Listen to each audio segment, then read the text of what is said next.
Dear students, welcome to our YouTube channel Study for Brightness. तो students, हमारे channel Study for Brightness में आप सभी का स्वागत है। आज हम लोग क्लास 12 के फिजिक्स चैप्टर नंबर 3 का 9वां लेक्चर किरचॉफ्स लॉ यानी किरचॉफ्स का नियम के बारे में हम लोग पढ़ेंगे। तो स्टूडेंट्स, ये जो है किरचॉफ्स का लॉ, ये जो है एक जटिल परिपथ के लिए उपयोगी है। ओम्स के नियम से, तो ओम के नियम से जो है हम उसकी सहायता से जो एक साधारण परिपथ होता है उससे को हम हल कर लेते हैं, उनके विभिन्न कंपोनेंट्स का मान ज्ञात कर लेते हैं। लेकिन जो इस नियम के द्वारा हम जटिल जो परिपथ होता है उसके सभी पार्ट्स को हम हल कर लेते हैं, सभी कंपोनेंट्स को हम हल कर लेते हैं।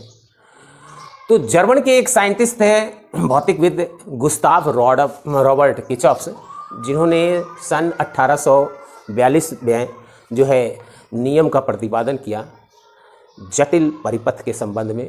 उन्होंने दो नियम दिए, एक नियम दिए जिसे कहा गया किरचॉफ्स का प्रथम नियम और दूसरा नियम कहा गया किरचॉफ्स का द्वितीय नियम। किरचॉफ्स का जो प्रथम नियम है उसी को हम लोग संधि का भी नियम कहते हैं, जंक्शन लॉ, या फिर हम लोग केसीएल यानी किरचॉफ्स का धारा नियम भी कहते हैं। यानी यहाँ जो बात होगी वो धारा से संबंधित बात होगी।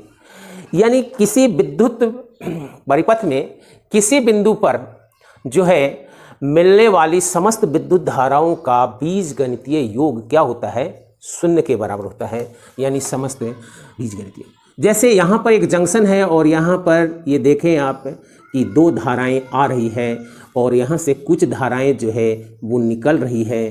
तो यहाँ पे अगर ये I1 धारा आ रही है, I2 धारा आ रही है, I3 जा रही है, I4 जा रही है, I5 जा रही है, तो इसका मतलब ये है कि आने वाली संधि तक आने वाली समस्त धाराओं का बीजगणितीय योग यानी I1 प्लस I2 और ये बराबर होगा किसके, इस संधि से जाने वाले समस्त यानी I3 plus I4 plus I5। यानी कि ये कहा गया है कि संधि तक आने वाली समस्त धाराओं का बीजगणितीय योग संधि से जाने वाले समस्त धाराओं के बीजगणितीय योग क्या होते हैं, बराबर होते हैं। अर्थात I1 plus I2 minus I3 minus I4 और माइनस I5 बराबर क्या होगा, 0 होगा। यानी कि summation I is equal to क्या हो जाएगा, 0 हो जाएगा। यानी I का समेशन जो है वो 0 हो जाएगा। यानी संधि पर मिलने वाली समस्त विद्युत धाराओं का योग जो होता है 0 होता है। अगर यहाँ पर हमारा एक कोई अननोन धारा हो तो उसे बाकी समस्त धाराओं का मान रखकर हम उस अननोन अज्ञात धारा का मान ज्ञात कर सकते हैं। तो संधि पर न तो यहाँ पर आवेश उत्पन्न हुआ है और न ही यहाँ पे संचित हुआ है। तो ये है जो आपको जितना आवेश आया यानी उतना आवेश आगे की ओर यानी संधि से बाहर की ओर चला गया। अतः इस प्रकार जो है यह नियम जो है वो आवेश संरक्षण के नियम का पालन करता है, आवेश संरक्षण के नियम का पालन करता है। चले हम अब दूसरे जो है किरचॉफ्स के सेकेंड लॉ यानी द्वितीय नियम, जिसको कि हम लोग पास का नियम या लूप का नियम कहते हैं और इसे केवीएल यानी किरचॉफ्स वोल्टेज नियम भी कहते हैं। तो किरचॉफ्स वोल्टेज, जैसा कि आपको पास या लूप नियम बताया गया है, तो इसका मतलब ये है कि यहाँ पर एक लूप होगा यानी बंद परिपथ की बात होगी। तो यहाँ पर जो है बंद परिपथ में यहाँ जो बात होगी वो बंद परिपथ की होगी। यानी बंद परिपथ के विभिन्न भागों में जो प्रतिरोध एवं उससे बहने वाली संगत धाराओं का गुणनफल, उसमें लगे हुए सभी समस्त विद्युत वाहक बलों के बीजगणितीय योग के क्या होते हैं, बराबर होते हैं। इसका मतलब कुछ इस प्रकार से होता है, यानी summation RI is equal to summation E। इसको कुछ हम अपने फिगर से समझने चाहें तो यहाँ पे बंद परिपथ की बात कर रही है, यानी हम बंद परिपथ की बात करना पड़ेगा हमें। और यहाँ पे देखें हम, ये हमारा क्या है, ये एक बंद परिपथ होने जा रहा है। और ये बंद परिपथ में देखें कि क्या है, यहाँ पर एक सेल है, यहाँ पर एक जो है एक प्रतिरोध है, आप देख रहे हैं ये प्रतिरोध है, यहाँ पे 3 प्रतिरोध लगे हुए हैं ये हैं। यहाँ पर भी सेल जो है, दो सेल है, ये इस तरफ माइनस और इस तरफ प्लस, ये माइनस ये प्लस, और ये E1 सेल है और ये E2 सेल है। ये R1 है प्रतिरोध R1, ये प्रतिरोध R2 और ये प्रतिरोध R3, यानी 3 परिपथ है। अब हम देखते हैं कि इससे बहने वाली धारा, यानी बहने वाली धारा की अब बात करेंगे हम। तो बहने वाली धारा जो है यहाँ पे देखेंगे हम, बहने वाली धारा इससे होकर के क्या हो रही है, I1 धारा प्रवाहित हो रही है। I1 यहाँ से I1 जाएगी, ठीक, यहाँ से I2 निकल रही है, और यहाँ से देखें जब इस जंक्शन पे आएंगे, यानी इसका नोमेनक्लेचर कर दें हम थोड़ा सा इस संधियों को। ये देखिए A है, ये B है, ये C है, ये D है, ये E है और ये F है। जब हम इसकी बात कर दिए तो हम देखें कि यहाँ से तो करंट आ रही है I1, इधर से आ रही है I2, और B की बात करें तो यहाँ पर दोनों करंट आ रही है और दोनों करंट इस तरफ जा रही है, यानी वो क्या हो जाएगा I1 प्लस I2। और यही करंट जो है आगे बढ़ करके E से होते हुए ये F की ओर जाएगी, यानी I1 प्लस I2, और ये धारा जो है वो प्रतिरोध R3 से होकर गुजरेगी, और फिर यहाँ से ये फिर जाएगी जो I1 प्लस I2। लेकिन यहाँ से जाने के बाद C से जो है वो दो भागों में विभक्त हो जाएगी। हम देखें कि इस तरफ से कितना निकल रहा है I1, तो ये इसमें से I2 जो है इस तरफ चला जाएगा और इधर चला जाएगा I1, और यही I1 जो है वो आपको जो है R1 से भी होके जाएगा, और कहाँ से जाएगा, और यहाँ से ये EMF से भी होके जाएगा। तो इस प्रकार से ये क्लोज लूप बन गया। तो क्लोज यानी बंद परिपथ बन गया, और हम कहते ये कि बंद परिपथ में जो है इसके विभिन्न प्रतिरोधों से गुजरने वाला उसके संगत का धारा का गुणनफल उस परिपथ के समस्त, उस परिपथ के सभी EMF के योग के क्या होता है, बराबर होता है। अगर अब हम इसमें जो लागू होने वाली बात है वो क्या क्या है वो बात कर लेते हैं। पहला तो यहाँ पर होना चाहिए कि जो परिपथ होना चाहिए वो बंद परिपथ होना चाहिए, यानी बंद परिपथ। बंद परिपथ का मतलब ये हो गया कि वो जो है कहीं से स्टार्ट किया जाए और पुनः वो वहीं पर आ जाए, पुनः वहीं पे आ जाए। जैसे एक परिपथ की हम बात करें, ABCD A, यानी हमने चला A से B चला, B से C चला, C से D चला और D से फिर A चला, यानी हमारा परिपथ पूरा हो गया है। अब हम चलें, यानी बंद परिपथ की बात हो गया, और इसमें जो हम करते हैं तो चाहे तो हम क्लॉकवाइज चले और चाहे तो एंटी क्लॉक चले। यानी अगर हम चाहें तो ऐसा भी चल सकते थे ADCBA, तो ये अगर ऐसा हमने चला तो ये घड़ी की दिशा में चला, इसको हम लोग कहते हैं क्लॉकवाइज। और अगर हमने ऐसा चला है तो इसको कहेंगे हम लोग एंटी क्लॉकवाइज। ये हमने चल रहे हैं, इधर से चल करके इधर से होते हुए इधर जाएंगे, एंटी क्लॉकवाइज, ठीक है। तो यहाँ पर हमने ये देखा। अब हम देखते हैं दूसरी बात क्या देख रहे हैं कि यहाँ पर जो है ये बंद परिपथ में यदि हम धारा की दिशा में चलते हैं, तो धारा की दिशा में चलते हैं तब जो है RI क्या होगा, पॉजिटिव हो जाएगा। अगर हम धारा की दिशा में चलते हैं तो धारा की दिशा में आगे बात हुई, और धारा की दिशा में चलते हैं तो R और I यानी प्रतिरोध और धारा का जो गुणनफल होगा वो पॉजिटिव लिया जाएगा। और अगर हम धारा के विपरीत दिशा में चलते हैं तो ये क्या हो जाएगा, RI निगेटिव हो गया, यानी धारा की विपरीत दिशा, यानी जिधर धारा की दिशा और ये लूप की दिशा, तो ये दोनों अगर एक दिशा हो जाए तो हम कहेंगे कि ये क्या हो गया, ये RI प्लस का हो गया। और एक धारा की दिशा ऐसे चल रही है और लूप की दिशा ऐसे चल रही है, तो ये हम कहेंगे निगेटिव। अब तीसरा पॉइंट जो आता है यहाँ पे, उस तीसरे पॉइंट को समझने की कोशिश करें। तीसरा पॉइंट ये है कि अगर जो है हम लोग लूप जो है निगेटिव से पॉजिटिव टर्मिनल की ओर जाए, क्या हो गया, लूप जो है यानी ये जो पॉस बना है या लूप बना है, लूप ये किधर हो, निगेटिव से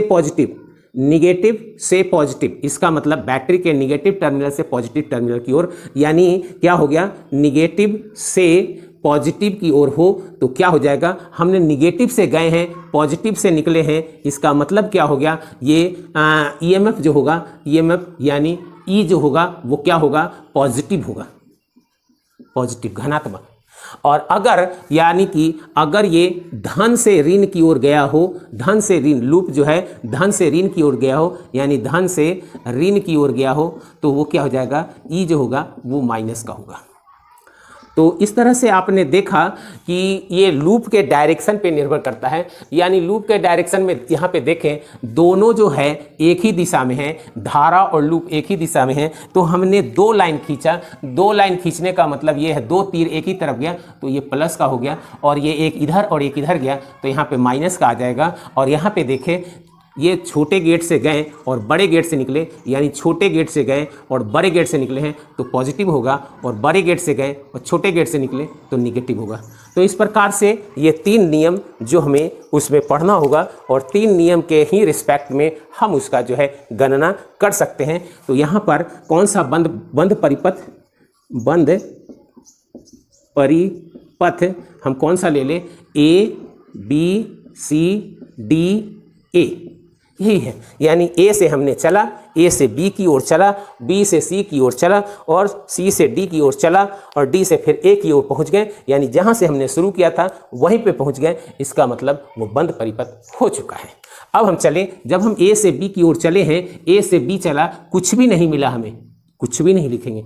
और दूसरी बात कि जब हम बी से सी की ओर चले हैं तो हमारा क्या क्या मिला है, हमारा मिला है, देखिए आपको क्या मिला है, यहाँ पे हमें जो मिला है आपको सबसे पहले ईएमएफ मिला है। तो हम एक तरफ ईएमएफ को लिखेंगे और एक तरफ आरआई को लिखेंगे। ये आपके सुविधा के अनुसार है, चाहे लेफ्ट साइड में इसको रखिए, चाहे राइट साइड में इसको रखिए, किसी साइड में रखिए, लेकिन ई को एक तरफ और आर आई को एक तरफ। तो सबसे पहले हमको मिला है ये, तो हमने इसको राइट साइड में ही लिख दे ईएमएफ, यानी कि हम जा रहे हैं किधर, इधर जा रहे हैं, और हम बड़े गेट से गए हैं और छोटे गेट से निकले हैं। तो हमारा लूप के अनुसार बी से सी की ओर गए हैं और बी से बड़ा गेट से छोटे गेट, इसलिए माइनस का क्या हो जाएगा, ई, और ई यहाँ पे कौन काम कर रहा है, 2, तो E2। अब हम उसके बाद यहाँ से गए हैं और हमारी जो धारा इधर है और हम जा रहे हैं इधर, तो इसका मतलब क्या हो गया, इसका मतलब ये ऋणात्मक का हो जाएगा, यानी माइनस का आर आई। और यहाँ पे आर कौन है, तो आर जो है वो 2 है, और 2 और आई कितना है, आई 2 है। आगे बात सुनिए, अब हम यहाँ तक पहुँच चुके हैं। अब हम सी से डी की ओर जा रहे हैं और सी से डी की ओर हमें कुछ भी नहीं मिला है, तो सी से डी तक भी हम खाली छोड़ देंगे, यानी कुछ भी नहीं मिला। अब हम जब डी से ए की ओर आने लगे तो हमें दो चीज़ मिला है, रेजिस्टेंस भी मिला, यानी प्रतिरोध भी मिला, और ईएमएफ भी मिला। तो सबसे पहले हम प्रतिरोध की बात कर रहे हैं। हम चल रहे हैं डी से ए की ओर, क्योंकि हम चल रहे हैं एंटी क्लॉकवाइज ऐसे। तो यहाँ पर धारा की दिशा और हमारे चलने की दिशा एक हो गई, और दोनों की दिशा जब एक हो जाती है तो आर आई प्लस का निकलता है आर आई। अब यहाँ पे हम देखें, यहाँ पे हमारा क्या हो रहा है, यहाँ पे हमारा आर कौन है, तो आर जो है R1 है, और आई क्या है, तो I1 है। ये हो गया। और यहाँ पे उसके बाद एक और मिला है हमें, ये मिला है, हम इस तरफ से आ रहे हैं और यहाँ पर जो है छोटे गेट से चलकर, यानी बैटरी के सेल के ऋणात्मक से चल के धनात्मक की ओर आए हैं। इसलिए जब हम ऋणात्मक से धनात्मक की ओर जाते हैं तो हमारा क्या हो जाता है, पॉजिटिव का हो जाता है, यानी E1। ये हो गया। ये किस परिपथ में हो गया, ये हमारे A B C D A में हुआ है। अगर इसी तरह से हम बंद परिपथ दूसरा परिपथ हम ले लें BEFC,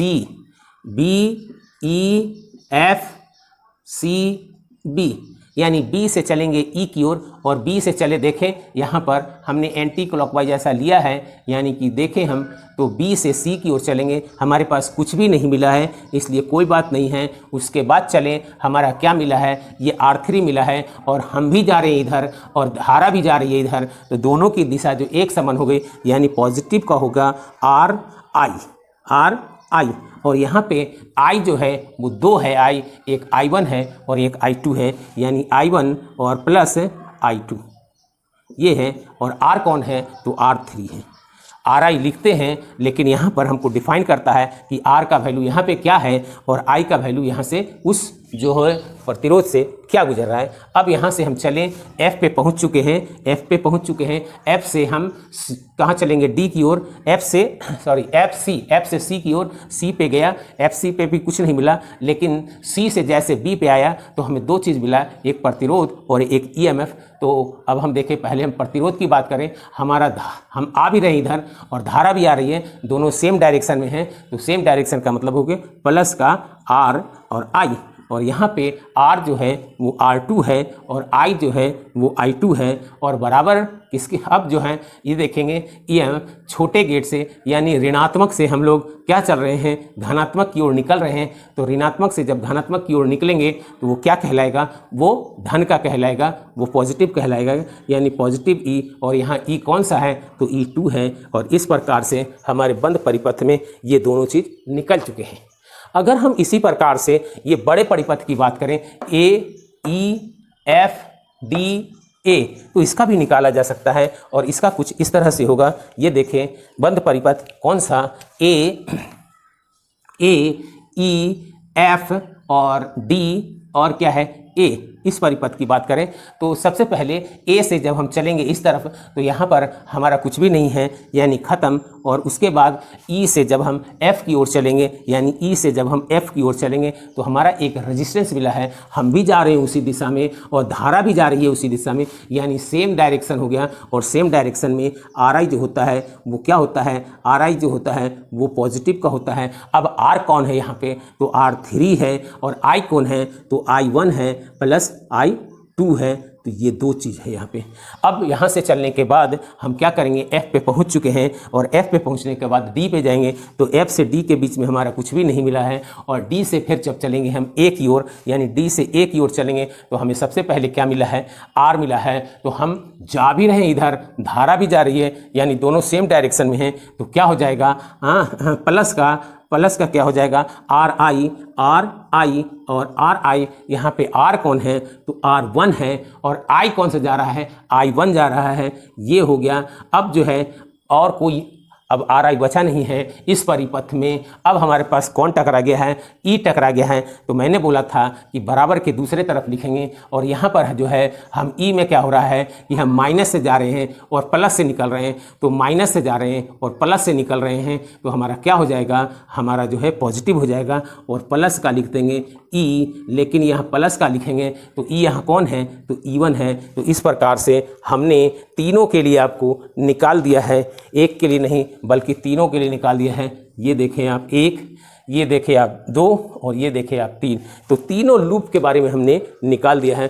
तो इस लूप में क्या होता है कि ये इस लूप पूर्णतः बंद होता है, और बंद होता है इसलिए इसकी जो ऊर्जा है में किसी प्रकार का कोई परिवर्तन नहीं होता है, और इस कारण से ये ऊर्जा के संरक्षण पे आधारित है, ऊर्जा के संरक्षण पे आधारित है। तो हमने क्या देखा, इस जो है एक बंद परिपथ होना चाहिए। दूसरी चीज़ कि RI जो है वो धनात्मक होगा कब, जब हमारा परिपथ और धारा की दिशा समान हो। RI माइनस होगा जब धारा और परिपथ दोनों विपरीत होगा, तो माइनस।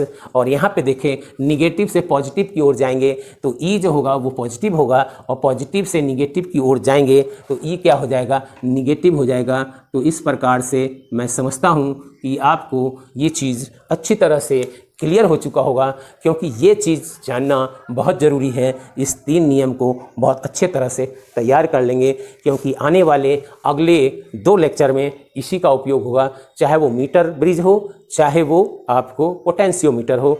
तो मैं समझता हूँ कि वे वीडियो आपको पसंद आया होगा, यह लेक्चर आपको पसंद आया होगा। अगर पसंद आया है तो आप इसे लाइक करें और अपने सभी दोस्तों में इसे शेयर करें, ताकि अधिक से अधिक छात्रों को, स्टूडेंट्स को इसका लाभ मिल सके।